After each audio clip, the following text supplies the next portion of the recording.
After the disclosure of NSA and other spying on phone calls, email, and internet, America is debating privacy, civil liberties, and national security.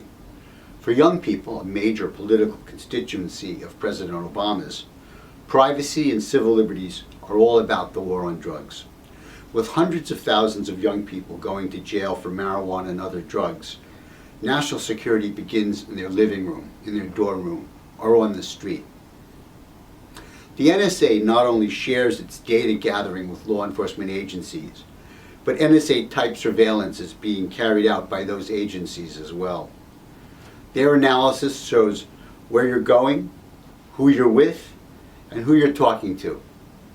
The NSA can find out who you're going out with, who you're sleeping with, and who you're partying with.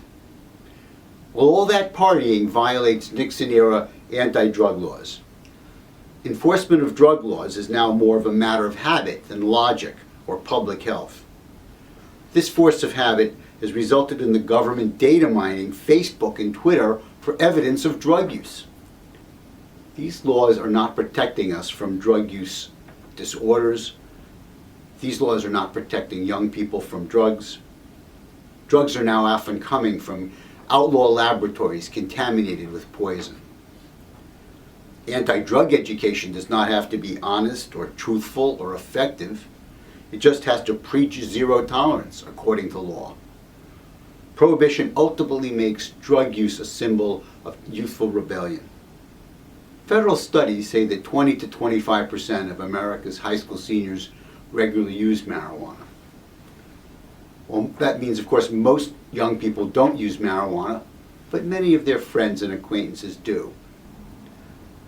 These drug laws are not protecting young people from criminals, especially not when they're thrown in jail cells to be put in the presence of criminals. Drug laws aren't protecting the lives of young people. When a young person witnesses an overdose and calls 911 for an ambulance, too often in too many states the police arrive and arrest everybody who's present. If the president wants to build public and political support for his national security surveillance program, then he's got to take action to end drug prohibition and end the war on drugs.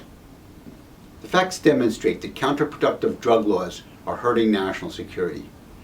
You don't need to be a spy to figure that one out.